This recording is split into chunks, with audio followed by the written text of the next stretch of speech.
cette mélodie qui résonne du haut des cieux. Elle annonce le roi des rois qui se lève de son trône. Écoutez cette mélodie qui résonne du haut des cieux. Elle annonce le roi des rois qui se lève de son trône. Seigneur, éclaire-moi par la révélation de ta parole en ce jour. Si à Dieu ne te parle. Je proclame Adonai. Il est le roi. Dans ma vie de tous les jours. Il est le roi. La victoire m'appartient. Désormais. À Jésus-Christ je régnerai. À jamais. Il est venu pour nous sauver. Alléluia. Oh Jésus le roi des gloires. Le Seigneur des seigneurs. Il est venu pour nous chercher. Alléluia. Oh Jésus le Père de paix. Le Seigneur des seigneurs. Le roi des rois. Le Seigneur des seigneurs. Son nom c'est Jésus. Jésus, Jésus, Jésus. Oh, il est le roi. Il est le roi. Le roi. Le Seigneur. Avec Jésus, moi je règnerai à jamais.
Sans l'onction maintenant pour te parler. Alléluia. Alléluia. Dis à quelqu'un, assieds-toi bien ce matin. Non, touche-le, dis-lui, assieds-toi bien ce matin. Parce que quelque chose va t'arriver. Alléluia. Pendant que tu vas m'écouter ce matin, les anges vont venir à toi. Il dit que l'apôtre Paul, il prêchait. Il a discerné qu'il y avait un malade, un important des pieds qui avait la foi. Pendant qu'il écoutait l'apôtre, ce matin, pendant que tu vas m'écouter, quelque chose va se passer dans ta vie. Alléluia. Le terme de ce message, tu l'as deviné, c'est quoi? La saison de Obed Edom. La saison de Obed Edom, de Gad. Amen. Quelqu'un qui fait des sacrifices pour Dieu peut dire Amen. Amen. Un Amen bien vitaminé. Amen. Alléluia. Alors, le Seigneur a parlé à mon cœur la semaine passée. Et c'est depuis la semaine passée que j'ai commencé à préparer le thème. Des gens ont semé. Des gens ont fait du bien. Des gens ont payé leur dîme. Ils ont fait des offrandes. Ils ont fait des sacrifices pour la construction de l'œuvre de Dieu. Ils ont donné de leur temps pour faire avancer le royaume de Dieu. Ils ont sacrifié leur temps, le temps qu'ils ont. Chaque jour, ils viennent pour travailler, pour balayer le temps, pour chanter. Amen. Pour prophétiser, prier pour des malades. Mais jusque-là, ces personnes-là s'attendent à recevoir une bénédiction. Et elles ont l'impression que la bénédiction tarde. Si tu es dans ce cas, dis Amen que je te parle. C'est tout le monde qui va dire Amen. Alléluia. Alléluia. Alléluia. Alors nous venons de lire un test. Je vais revenir sur le test tout à l'heure. Mais pour mieux comprendre le message de Obed-Edom, pour mieux comprendre la saison dans laquelle Obed-Edom est entré, c'est une saison d'ailleurs de bénédiction. Nous l'avons lu tout à l'heure. Quelque chose s'est passé. Obed-Edom a reçu l'ange de l'Éternel dans sa maison.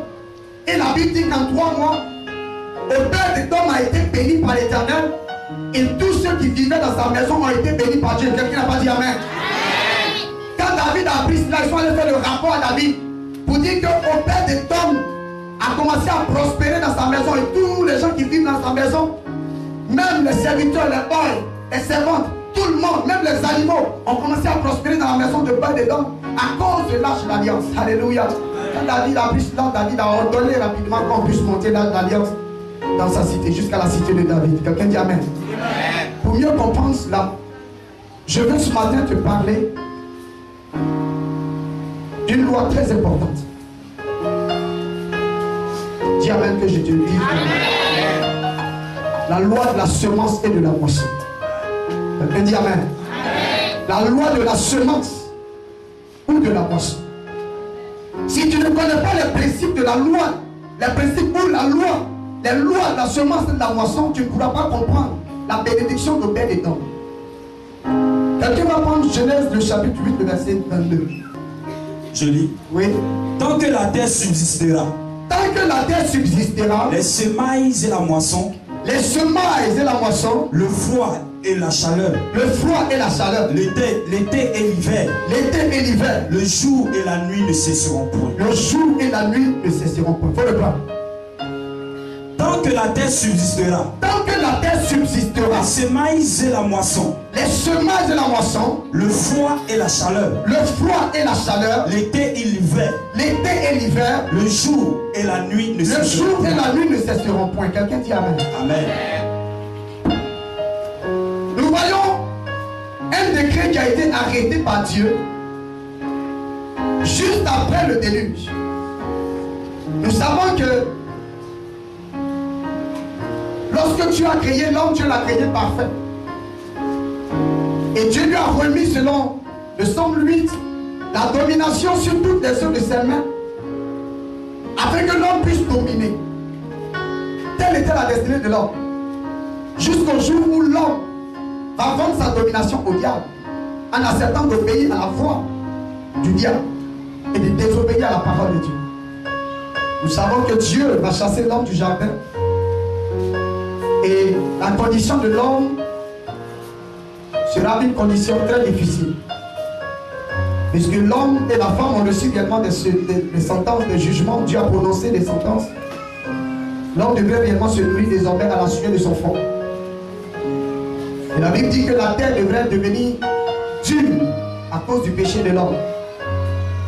Jusqu'au chapitre 6e de Genèse, la Bible dit: un matin, Dieu va se repentir d'avoir créé l'homme.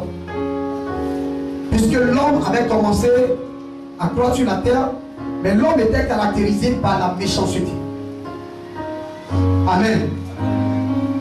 La Bible dit que le cœur de l'homme a commencé à se tourner tous les jours vers le plaisir et vers tout ce qui était mauvais, vers le meurtre. Amen. Vers la jalousie, tout ce qui était contre la parole de Dieu. Dieu se répand et Dieu prend la décision d'effacer l'homme de la surface de la terre. Et dit Amen.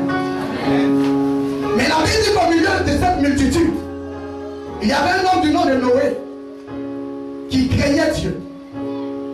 Noé était un vieillard. Noé avait réellement 4 fils. Amen. Et ses fils étaient déjà tous grands. Ils avaient tous des femmes. Du moins 3 fils. Les 3 fils avaient également des femmes. Noé plus lui et sa femme faisaient au total, comment? 8 personnes. Dieu dit à Noé, il faut me construire un bateau, une arche. Car j'ai pris la décision, j'ai arrêté le décret. Et c'est un décret qui est irréversible, on ne peut pas changer. Même si je repente, je ne peux pas changer. Je vais réellement détruire l'homme, je vais effacer toute la terre avec le déluge. La Bible dit que Noé, il va bâtir, il va obéir à la voix de Dieu, il va construire également cette arche et il va faire entrer également toute sa famille dans l'arche. La Bible dit effectivement le déluge va arriver. Il a plu pendant 40 jours et 40 nuits. La colère de l'Éternel s'est abattue sur la terre.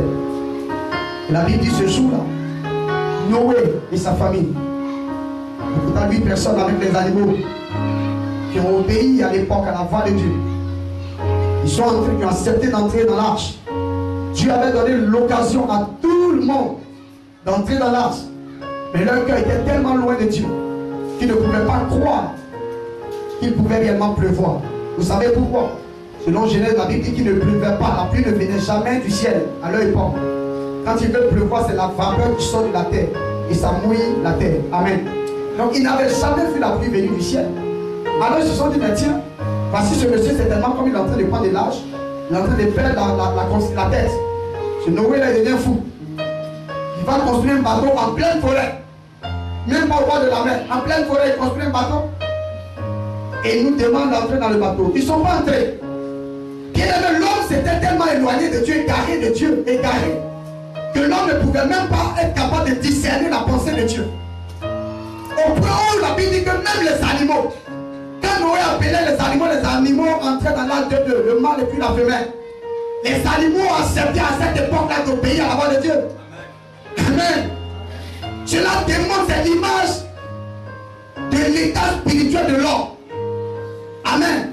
À la création, Dieu avait donné la domination à l'homme sur les animaux. Mais au temps de Noé, le règne animal avait réellement supplanté le règne des hommes. Les hommes refusaient d'obéir à la voix de Dieu. Les animaux sont entrés quand même et Dieu a fermé la porte. Quand Dieu a fermé la porte, la Bible dit qu'il n'a plus. Les gens sont morts. Il y a eu une grande inondation.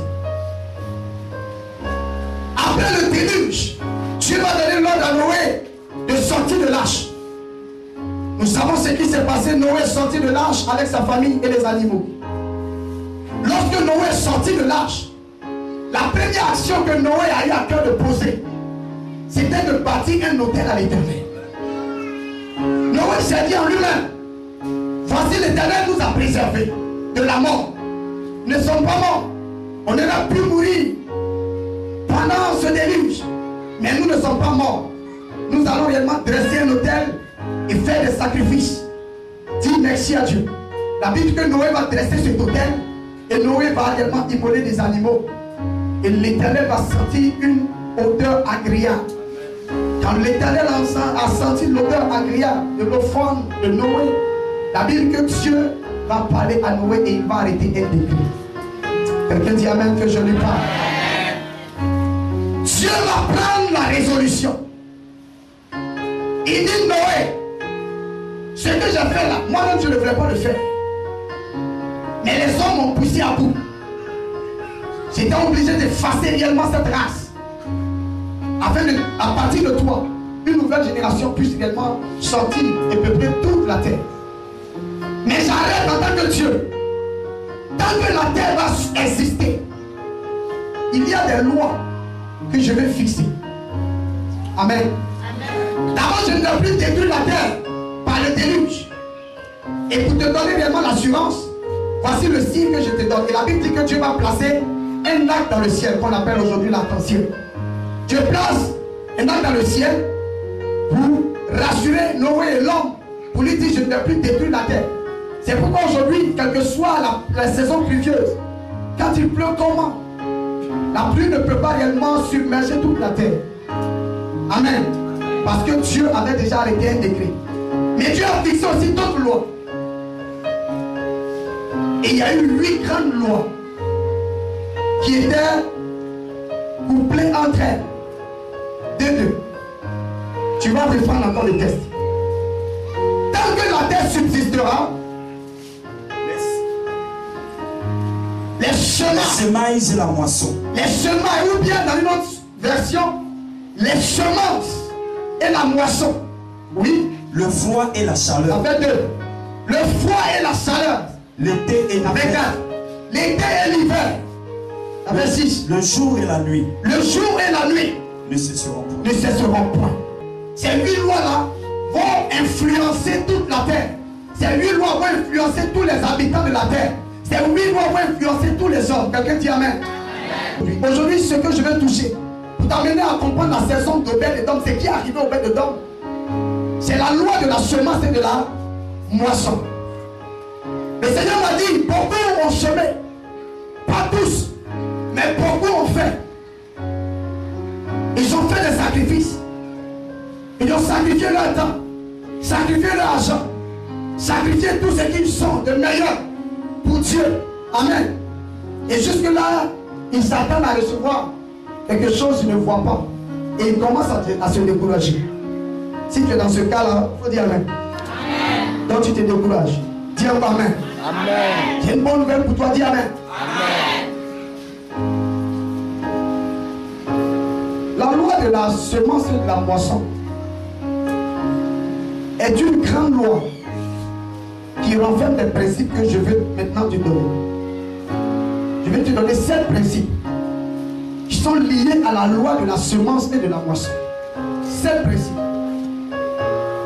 Le premier principe que tu dois savoir au sujet de la loi de la semence et de la moisson, c'est que la loi de la semence et de la moisson est une loi universelle et une loi éternelle. Quelqu'un dit Amen. C'est une loi universelle. Ça veut dire que tu sois en Côte d'Ivoire, que tu sois dans un pays africain, un autre pays africain, que tu sois en Europe, que tu sois en Amérique, en Océanie, que tu sois dans les pays scandinaves, dans les ports, si tu appliques la loi de la semence et de la moisson, tu auras les mêmes résultats. Quelqu'un dit Amen. Tu auras forcément les mêmes résultats. Donc c'est une loi qui est universelle. Que tu sois musulman, que tu sois bouddhiste, que tu sois mystique, que tu sois chrétien, si tu appliques la loi de la semence et de la moisson, tu auras les mêmes résultats. Quelqu'un dit Amen. Ça c'est un caractère, un principe qui est lié à la loi de la semence et de la moisson. Le verset 22, la fin du verset 22, Dieu dit, tant que la terre va subsister, semailles et moissons ne cesseront jamais. Amen. Ça veut dire, tant que tu auras des pieds sur la terre des hommes, semer et puis récolter, ça ne va jamais finir. Est-ce que je parle à quelqu'un? La loi de la semence et de la moisson est une grande loi. C'est une loi qui s'applique tous les jours dans notre vie. Mais c'est parce que nous ne savons pas. Qui sait que le fait d'aller au travail et de s'attendre à un salaire, il est en train d'obéir à la loi de la semence et de la moisson? Qui sait cela? Tout le monde ne sait pas. Le fait d'aller au travail, tu vas au travail pour faire quoi? Pour travailler. Et le fait que tu travailles, tu es en train de semer. Tu apportes ta contribution à l'avancement de l'entreprise. Tu apportes tes idées. Tu pars en clientèle. Si tu es dans le marketing, si tu es un commercial, tu vas en clientèle, tu cherches des clients pour la société, n'est-ce pas? Tu es en train de semer. En retour, tu dois t'attendre à quoi? À un salaire, donc à la moisson. Est-ce que je parle à quelqu'un? Toute la vie est basée sur la loi de la semence et de la moisson. Amen. C'est pourquoi c'est une loi universelle. Et tant que nous serons en vie, c'est une loi qui ne va jamais cesser. Parce que tant que tu seras en vie, tu vas toujours semer quelque chose pour récolter une autre chose. C'est une chose qui entraîne la conséquence d'une autre. Est-ce que je parle à quelqu'un? Si tu veux véritablement obtenir un résultat, il va falloir que tu puisses semer la graine ou la semence pour obtenir le résultat. Amen. C'est pourquoi j'ai l'habitude d'enseigner dans cette église de ne point rêver. La bénédiction a un prix. La grâce est une faveur imméritée. Nous n'avons rien donné, nous n'avons rien payé pour que nous soyons sauvés, pour que nous soyons chrétiens ou chrétiennes. Mais une fois tu finis d'être chrétien ou chrétienne et que tu t'attends à recevoir la bénédiction, il faut comprendre que tu dois semer quelque part. Si tu veux véritablement avoir de l'argent, un salaire régulier, tu vas avoir vraiment de l'argent de façon régulière, il va falloir que tu puisses investir quelque part. Il va falloir que tu puisses semer quelque part. Il va falloir que tu puisses obéir à la loi de la semence et de la moisson. Il faut comprendre que c'est une loi qui ne cessera jamais. C'est une loi qui s'applique à tout le monde, qui s'applique dans toutes les nations, en tout lieu. Amen. Donc c'est une loi universelle et une loi éternelle. Amen. Elle est partie une première fois, le juge a refusé. Elle est repartie encore, le juge a refusé. Elle est partie plusieurs fois.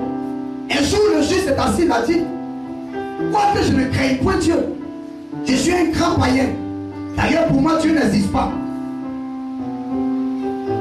Mais à cause de ce que cette femme-là, elle me fatigue. Dans une autre version, il a dit, pour l'amour, pour moi-même. Elle dit, tellement je me plains moi-même, je ne veux pas qu'on me dérange, je vais lui rendre justice. Elle a appliqué la loi de la semence. Elle a persévéré dans cette loi. Est-ce que je parle à quelqu'un? Elle a persévéré dans cette loi. Ce que tu dois savoir au sujet de la loi de la semence de la moisson, tu dois vraiment épouser la notion de la persévérance dans cette loi. Persévérer, c'est répéter plusieurs fois les mêmes actions. Je veux du travail. Je dois persévérer dans les demandes d'emploi. Je dois frapper à toutes les portes. Même si je rentre ici, on me dit non, il n'y a pas de travail, je dois quand même partir. Est-ce que je parle à quelqu'un? Je veux réaliser un projet. Je cherche les moyens. Je frappe aux portes, il n'y a pas de moyens. Je frappe ici, il n'y a pas de moyens. La Bible dit, si tu veux véritablement réaliser ton projet, tu dois obéir à la loi de la semence et de la moisson. Et dans cette loi-là, il y a la persévérance. Quelqu'un dit amen. Il faut persévérer. Le deuxième principe qui est rattaché à la loi de la semence et de la moisson, c'est que la semence est toujours discrète, tandis que la moisson est toujours publique. Matthieu 6, le verset 3, tu notes. Aujourd'hui, je veux que quelqu'un comprenne bien ce principe qui est lié à la loi de la semence et de la moisson.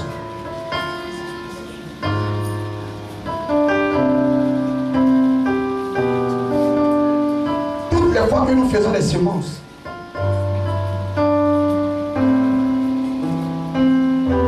ça ne peut pas attirer les grands regards. Ça se fait de façon discrète. Mais le jour où ta semence va pousser, le jour où Dieu va te bénir pour la semence que tu as faite, il y aura une multitude qui va entendre ton témoignage. Quelqu'un n'a pas dit amen? Celui qui va avoir un champ de maïs, quand il va semer, les gens qui passent voir un endroit qui est nettoyé, apparemment il n'y a rien qui attire les regards. Ça ne peut pas retenir l'attention de plusieurs. Mais lorsque la semence a poussé et qu'on a une plantation de maïs, quand tous les gens qui passent, ils sont dans l'admiration parce qu'ils voient réellement les fruits. Tout ce que nous faisons comme semence, nous devons comprendre que la semence se fait de façon discrète. Mais le jour où le Seigneur va nous donner la récolte, ça va se faire comme dans l'assemblée du grand nombre. Amen.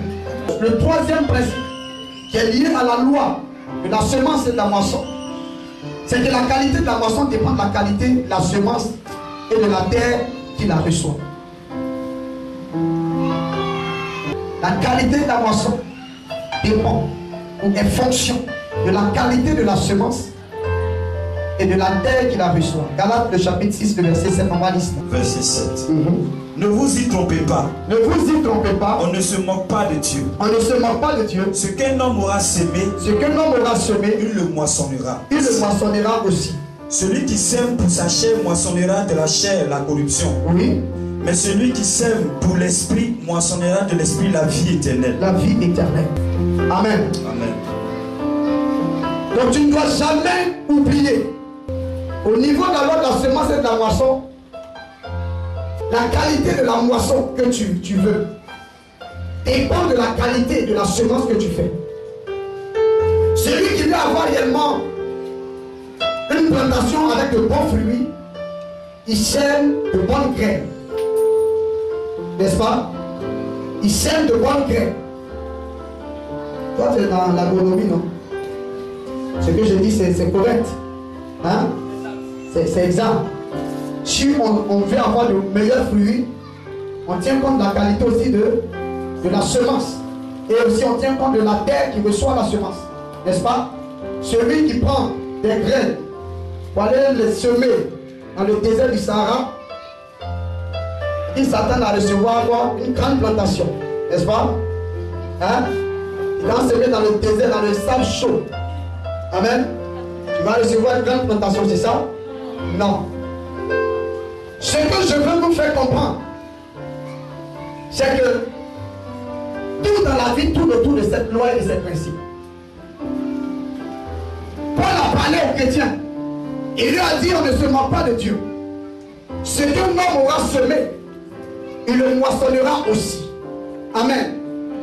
Ce qu'un homme aura semé, il le moissonnera aussi. Tu ne peux pas semer petit et puis t'attendre à recevoir gros. Quelqu'un qui a payé un hectare pour cultiver, par exemple, donnez-moi une idée banale, hein, les VA, par exemple.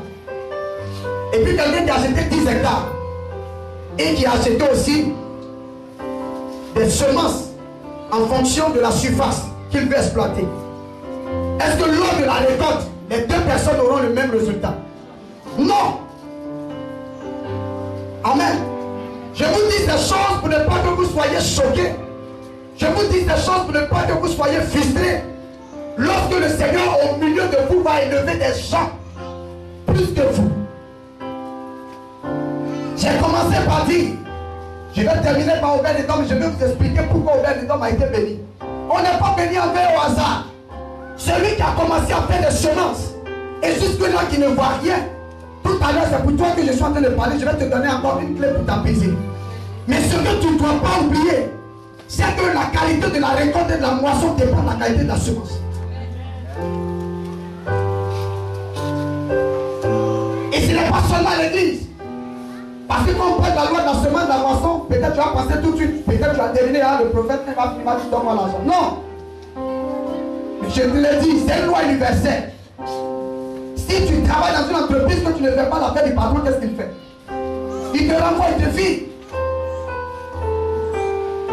Il attend véritablement des résultats. En entreprise, on attend des résultats. Il y a des chiffres qu'on doit faire.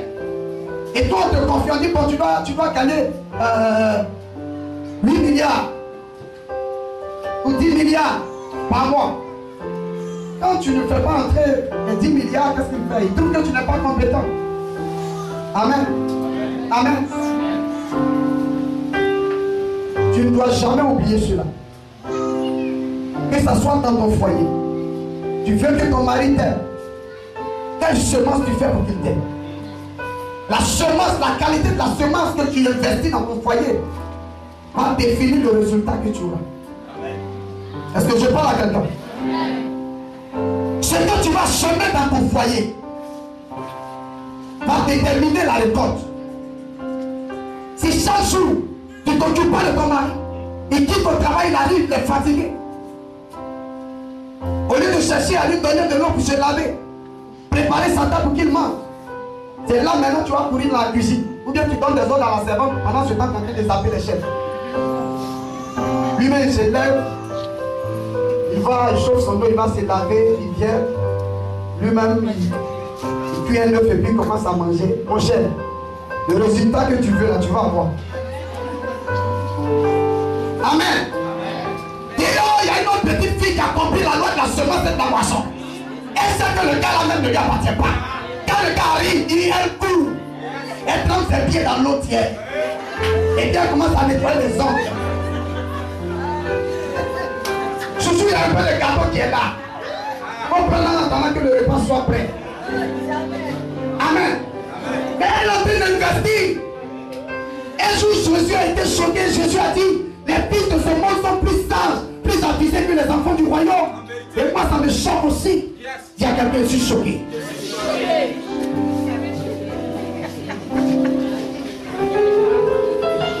une fille qui m'a dit, pasteur, moi je ne connais pas Dieu. Moi, vous dites que nous on n'est pas un. Donc moi, quand je n'ai pas Dieu, mon Dieu là, c'est moi-même.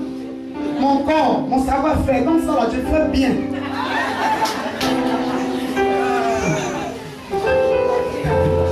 Alléluia. La loi de la semence et de la moisson. Celui qui vient prendre les récoltes doit choisir les graines qu'il sème. Si tu sèmes de bonnes actions, tu vas récolter de bons fruits. La qualité des fruits est fonction de la qualité de la semence. Et avec Dieu, c'est pareil.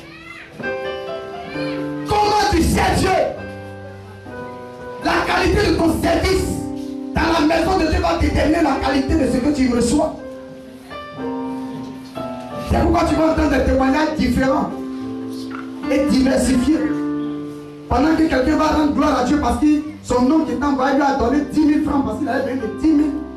Quelqu'un va venir te dire non, moi j'ai reçu 100 milliards. Et puis tu es choqué. Alors pour ne pas que demain tu sois frustré dans l'église, c'est pourquoi j'enseigne cela aujourd'hui. Quand tu entends que tu es en train de faire des grandes choses dans la vie de quelqu'un, ne sois pas jaloux, ne sois pas frustré. Il faut comprendre tout simplement que la personne a appliqué la loi de la semence et de la moisson. Amen. Il y a des gens qui passent tout leur temps pour Dieu, dans la maison de Dieu. C'est une semence. Donc investir l'argent pour Dieu, c'est une semence. Donc mettre leur talent au service de Dieu, c'est une semence et c'est la meilleure semence. Tu peux servir un homme, travailler dans les sociétés, on t'exploite. Du lundi jusqu'à samedi, mais on te dit de travailler. Et puis le salaire est maigre. Mais Dieu ne connaît pas cela. Dieu est un bon payeur. Dieu est un bon employeur. Quand tu travailles pour Dieu, il te paye bien. Est-ce que je parle à quelqu'un? Il paye bien. Quatrième principe. La semence se fait dans la douleur et dans les difficultés. Tandis que la moisson se fait avec joie. Psaume 126, le verset 5 à 6. Psaume 126. Oui. Verset 5.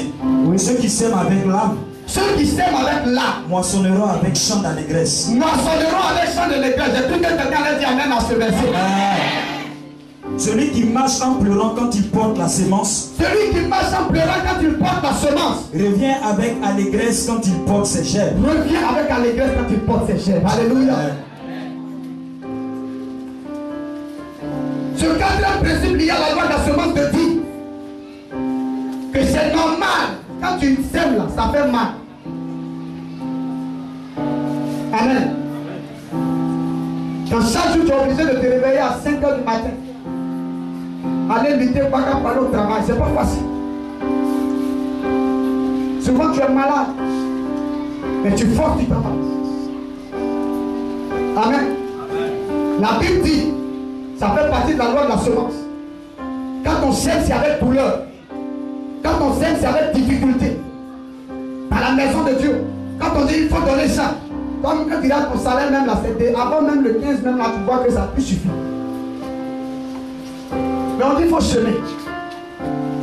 Il y a des gens qui ont compris parce qu'ils ont été délivrés de l'esprit de Judas. Ils ferment les yeux puis serrent. La vie de payer la dîme. On dit offrande pour la jeunesse, ils donnent. On dit offrande pour les femmes, elles payent. On dit pour les enfants, ils donnent. Vous faites ceci, ils donnent. Amen. Ce n'est pas facile de donner. Quand il dit Hébreu, le chapitre 13, à partir du chapitre 11 jusqu'à 13, on dit c'est par la foi qu'ils ont donné. Le chapitre 11 parle des héros de la foi. Eux tous, ils ont donné par la foi. Pas parce qu'ils avaient forcément beaucoup. Souvent, quand on donnant, il y a la douleur. Nous savons comment Abraham a obéi à la voix de Dieu. Quand Dieu lui a dit d'aller sacrifier Isaac, il a pleuré pratiquement toutes les larmes de son corps. C'était douloureux. À 100 ans, tu me fais la grâce d'avoir un enfant et tu me redemandes cet enfant. C'était pas facile. Abraham est parti pour pouvoir sacrifier son fils. Il y a des situations bien aimées dans lesquelles nous devons mettre Dieu devant. Il y a des situations dans la vie où on doit accepter de s'oublier et puis laisser Dieu. Ça sera l'expression de ta foi. Quelqu'un n'a pas dit Amen. C'est ce qui va déterminer la suite de ta vie. Si tu es chrétien, que de toute ta vie chrétienne, tu n'as pas encore posé une action folle pour Dieu. Après ce message, il faut penser à cela. Tu verras le résultat. Les lois sont universelles, ça ne change pas, c'est Dieu qui les fixe. Et le psaume 126 dit, quand tu tombes là, ça fait mal. Mais lorsque tu vas récolter, ça sera avec des chants d'allégresse. Ça sera avec joie que tu vas moissonner. Souvent le Seigneur va vous pousser à poser des actions. Le diable ne va jamais se révéler à toi pour te dire d'aller semer l'argent, d'aller semer pour un homme de Dieu ou bien pour Dieu. Jamais. Le diable ne va jamais le faire. Rassure-toi. Donc quand tu entends une fois, parce qu'au lieu de dire Dieu me dit, on dit non, il y a une fois là qui me dit non, de donner. Et puis on lit ça. Tais-toi, tu es vaincu au nom de Jésus-Christ. Tais-toi. Arrête de nier le Saint-Esprit. Le diable ne va jamais te pousser, t'amener à poser des actions qui vont attirer la bénédiction. La Bible dit que le voleur ne vient que pour dérober, égorger et détruire. 110-10. C'est tout ce que le diable sait faire. Il ne sait rien faire d'autre. Alléluia. Donc quand tu vas poser les actions, ça va te faire mal. Et souvent il y aura comme une lutte dans ton cœur. Le diable va te dire ne donne pas. Le diable va te dire ne pose pas l'action. Le diable va te dire ne fais pas ceci. Mais l'Esprit de Dieu va te dire fais-le. Amen. Mais ce matin après ce message que le Seigneur t'aide. Amen. C'est un principe qui est lié toujours à cette loi. C'est que la moisson est toujours plus abondante que la semence. Matthieu chapitre 13, le verset 23. Ce que nous semons et ce que nous récoltons, la quantité change. Tu peux prendre une graine de maïs, semer cette graine de maïs, et puis tu vas avoir plusieurs épis sur la seule plante. Amen. Et tu vas récolter plusieurs graines de maïs. Plusieurs graines de maïs. Donc la moisson est toujours plus abondante. Ce que nous récoltons est toujours plus beaucoup que ce que nous semons. La sixième loi, ou le sixième principe, c'est que la semence et la moisson sont toujours soumises à l'épreuve du temps. Psaume 73, le verset 13. La semence et la moisson sont toujours soumises à l'épreuve du temps. C'est en cela que je veux réellement t'encourager. Toi qui as semé, tu as fait des efforts, tu as donné, et jusque-là tu n'as pas vu la bénédiction conséquente descendre dans ta vie. La parole de Dieu aujourd'hui vient pour t'éclairer. La parole de Dieu te dit que la semence et la moisson sont soumises à l'épreuve du temps. Qu'est-ce que ça veut dire? Si tout de suite tu suis ton papa qui va au champ, il y a une plantation, après avoir nettoyé le champ, vous semez ensemble les graines. Tu ne pourras pas t'attendre tout de suite, le même jour, à moissonner. Vrai ou faux? Ni même le lendemain. Vrai ou faux? Après même une semaine, est-ce que tu peux moissonner? Qu'est-ce que tu fais? Tu attends. Il y a un temps pour semer. Et puis il y a un autre temps pour moissonner. Quel que soit le temps que cela va prendre, en fonction de l'âme et de son espèce, en fonction du fruit et de son espèce, les temps changent. La durée qu'il faut observer, le temps qu'il faut respecter pour que réellement des grains de maïs semés puissent donner est une durée, un temps qui est différent du temps par exemple d'un noyau de mangue qui a été ensemencé. N'est-ce pas? Tu as semé un noyau de mangue, tu veux avoir des mangues, il te faudra attendre des années. Tu as semé des mangues du maïs, combien de temps? 3 mois. En 3 mois déjà tu peux récolter du maïs. Amen. Amen. Mais le maïs n'est pas un arbre. Tandis que le manguier est un arbre. Le manguier a besoin de racines. C'est pourquoi quand Dieu veut que tu sois un manguier, un baobab, il prend le temps avec toi pour que tu t'enracines. maïs, il a prié pour que tu sois maïs.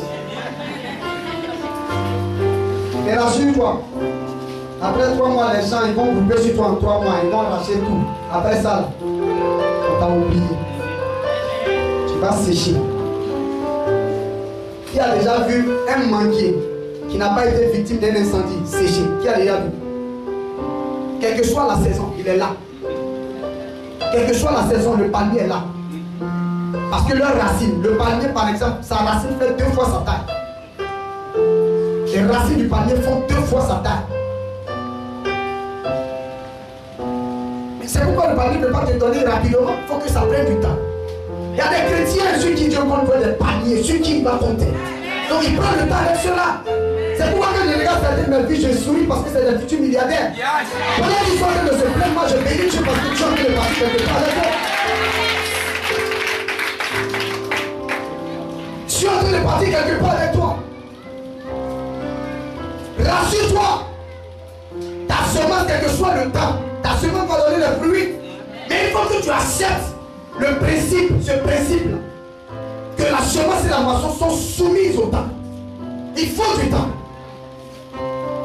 Quand tu sais ces choses, quand le diable te vient et te dit, toi tu es chrétien depuis 10 ans, tu n'es même pas maintenant, personne même ne te fait pisse. Quand tu as mon utilise ça, quand tu es monté. Parce que tu connais la parole de Dieu. Les lois que tu as fixées sont des lois du royaume. Ça régit le royaume de Dieu. Et Dieu lui-même fonctionne d'après ses lois. Toutes les lois que tu as fixées influencent la terre et les hommes qui habitent la terre. Parce que tu as lié la destinée des hommes à la terre. C'est pourquoi le jour où tu n'es plus sur la terre, on dit que tu es mort. Donc toutes les lois qui sont liées à la terre te concernent. Ça t'influence. Alléluia. Alléluia. Alléluia. Qui sait qui serait le palmier pour le Seigneur? Qui veut être maïs? Attendez. Vous êtes sûr que vous ne voulez pas une bénédiction rapide? Non. Hein? Le 7e principe, c'est que quelquefois la semence peut être l'action d'une personne et la moisson la fait d'une autre. Ça, beaucoup d'hommes ne trouvent pas cette test-là. Je dis quelquefois la semence peut être l'action d'une personne, mais la moisson sera l'affaire de quelqu'un d'autre. Ça veut dire quoi? Quelqu'un va semer, mais ce n'est pas celui qui a semé qui va moissonner, c'est quelqu'un d'autre qui va moissonner.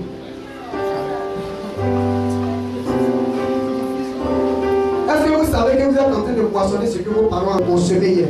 Est-ce que vous savez ça? Hein? Vous ne savez pas ça? Les parents ont investi leur argent. Tu as été à l'école. Ils t'ont donné une éducation. Aujourd'hui, tu as le résultat de cela. Amen. Certains ont hérité de leurs parents des maisons, des voitures. D'autres ont hérité des fétiches. Alléluia. Dans la Bible, ça s'est vérifié.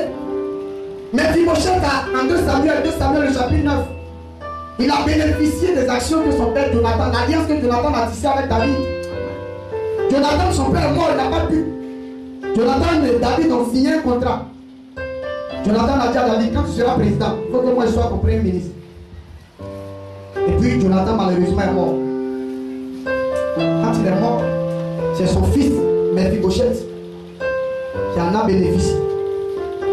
Mephibosheth n'a rien fait. Il n'a pas posé d'action. Il n'a rien fait. Il a bénéficié de cela à cause de l'alliance. Amen. Amen. Maintenant, je vais te terminer pour te parler de Obed et d'homme.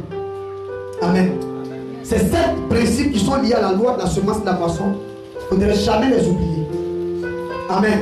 Il ne faudrait jamais les oublier.